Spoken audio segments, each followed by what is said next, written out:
তখন শুইতে সময় আল্লাহকে স্মরণ করবে, বিসমিল্লাহ আল্লাহুম্মা বিসমিকা আমুতু ওয়া আহইয়া, এই দোয়া পড়ে।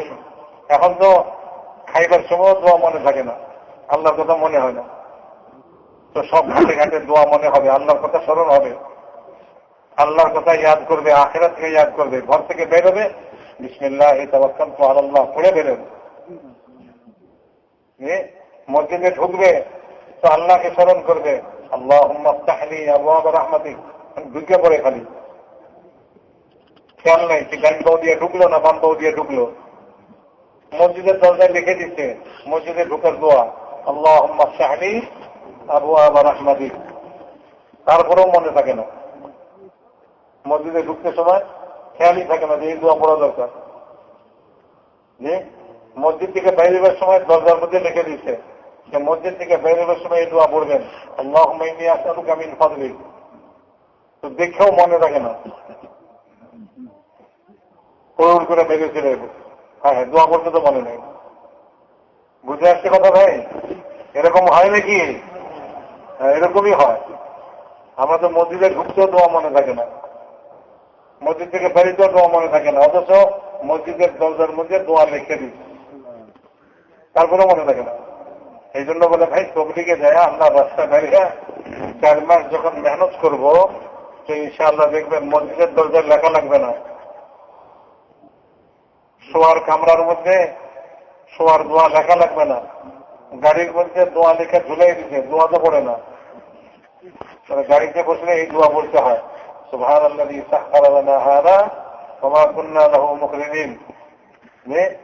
এই দোয়া লেখা কাগজের মধ্যে ছাপায়া গাড়ির মধ্যে ঝুলাই দিচ্ছে, কিন্তু দোয়া কেউ পড়ে না, দোয়া পড়তে মনে নেই। এই জন্য ভাই তবলিগে যখন যাবো আমরা রাস্তায় মসজিদের পরিবেশে থাকবো 4 মাস, ইনশাআল্লাহ দেখবেন এরপরের জিন্দেগি আল্লাহকে স্মরণ করে চলবে, আখিরাতকে স্মরণ করে চলবে। আখিরাত স্মরণ হয়ে গেলে আখিরাত কামাই করা খুব সোজা। আখিরাত কামাইয়ের জন্য কোনো জঙ্গলে যেতে হয় না, বিবি বাচ্চা ঘর সংসারের মধ্যে আখিরাত কামাই হয়। মানুষ যে খরচ করে বিবি বাচ্চার উপরে, মানে এই খরচের টাকা তার আমল নামায় সদকা করার সওয়াব লেখা হয়। সে কি এটা বুঝতে খরচ করে? সেটা ঘরের মধ্যে কৃপণতা করে, হাত চিপা রাখে, ঘরওয়ালারা বেশি দিয়ে গেলেনি কেন, বেশি খরচ হলেনি কেন, ছেলের পিছনে খরচ করে, মেয়ের পিছনে, ছেলে মেয়ের লেখাপড়া করবি, তাদেরকে দিন শিক্ষার জন্য খরচ করে, তো এই সমস্ত খরচগুলো তার আমল নামায় সদকা করার সওয়াব। তাদের খোরাকের জন্য যে টাকা পয়সা খরচ করছে, তারা যে খাইছে এক একটা লোকমা, তার আমল নামায় সদকা করার সওয়াব লেখা। তো আখিরাত তো ঘর সংসারের মধ্যে, যদি মানুষ এটাকে স্মরণ করে চলে, এটাকে ইয়াদ করে চলে, যখন সেটা মনে করবে তো ঘর সংসারে খরচ করবে, কৃপণতা করবে না। সেখানে কোথায় খরচ করতে হয় এটা সে বুঝবে, কোনখানে খরচ করলে আমার আখিরাত হবে। দুনিয়ার জরুরতে কম খরচ করবে, আখিরাতের মধ্যে বেশি বেশি খরচ করবে। এখন তো আখিরাতে খরচ কম, দুনিয়ার জন্য বেশি বেশি খরচ করে। ফকিরের চাইতে চাইতে অস্থির হয়ে গেছে, কিন্তু ফকিরের যেটা দিচ্ছে সেটা পকেটের মধ্যে সবচেয়ে কম মানের, যেটা পকেটে হাত ঢুকাইয়া বাইর করে না। ফকিরে তো বড় আশা করছে, বলে বাবা হাত ঢুকাই দিয়েছে তার বাইর করে না, দিদি বোধহয় বড় নোট দিব না। উনি তো বড় নোট না, উনি ছোট নোট তালাশ করতেছে। ছোট নোট তো হাতে লাগে না, এই জন্য হাত বাইর করতে দেরি হয়েছে, বুঝলেন? তো অনেকক্ষণ পরে যখন বের করলো তো সে কি বের করছে, আপনি বের করছে। ফকির তো মনে করছিল বাবা এত লম্বা সময় তখন হাত থেকে ইচ্ছে বের করে না, তো বোধহয় 100 টাকার নোট বের করতেছে, বোধহয় না 500 টাকার নোট বের করে। না না, তো ওইখানে খরচটা মানুষ আখিরাতে পাইব, এই জন্য ওইটা কম খরচ করে, আখিরাতের জন্য কম করে, নিজের দুনিয়ার জন্য খুব করে। হযরত ওসমান রাদিয়াল্লাহু তাআলা আনহু, ওনার খেদমতে এক লোক এসে সাহায্য নিবার জন্য, লোকেরা এসে জিজ্ঞাসা করে মসজিদের মধ্যে, ভাই আমার কিছু সাহায্য দরকার, কে আছে এরকম সাহায্য করতে পারে, একটু ঠিকানা দিতে পারেন? মানুষে করলে হযরত ওসমানের কাছে যাও। সে লোক রওনা দিচ্ছে, হযরত ওসমানের বাড়ির কাছে যায়, বাইরের থেকে শুনতেছে ঘরের মধ্যে রাগারাগি, চিল্লাচিল্লি। আর ওসমান রাদিয়াল্লাহু তাআলা তার বিবির সঙ্গে রাগারাগি করছে, বলে চেরাগের শরীরটা কেন বাড়াই দিলি, তেল বেশি জ্বললো।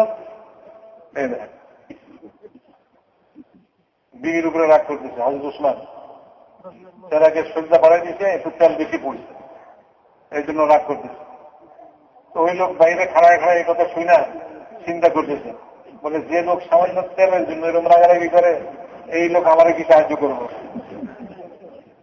তো ওইখান থেকে আইসে পড়ি।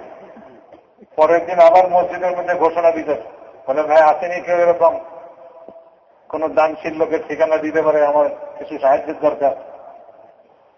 মানসিক কামিয়া তোমার না বললাম ওসমানের কাছে গেছে, বলে না না না ওইখানে গেছিলাম, কাম হইব না ওইখানে, জানি আমি বুঝছি, বুঝতে পারেন।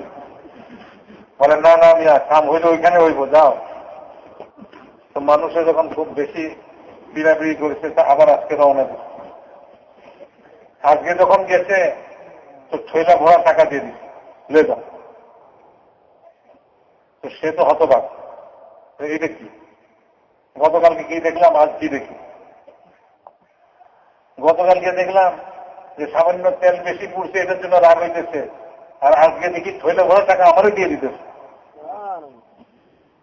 তো হযরত ওসমান জিজ্ঞাসা করেন, কি মিয়া, কি ব্যাপার কি? বলে হুজুর এই ঘটনা। বলে মিয়া শোনো, কালকে যেটা জন্য রাগ করছি সেটা হলো আমাদের দুনিয়ার প্রয়োজনে, ওই তেলটা দুনিয়ার প্রয়োজনে খরচ হচ্ছে, আমরা দুনিয়ার প্রয়োজনে কমসে কম খরচ করি। আর আজ যেটা তোমাদের দিলাম এটা আখিরাতের জন্য, আমরা আমাদের আখিরাতের জন্য বেশির চেয়ে বেশি খরচ করি। আমাদের তো উল্টা, আমরা আমাদের ঘর সংসারে মেয়ের বিয়া, ছেলের বিয়াতে ঘর সাজাইবো, কত কিছু করবো, মাছি লাগাইবো, লাইট লাগাইবো, ফুজুল খরচ করবো। এই পয়সাগুলি একটা গরিব লোকের দিনে এক গরিব লোকের 2 মাস 3 মাসের খোরাক কি হইবে, 6 মাসের খোরাক কি হইবে না, উনি লাইট লাগাইয়া বাঁচিতে পারবে।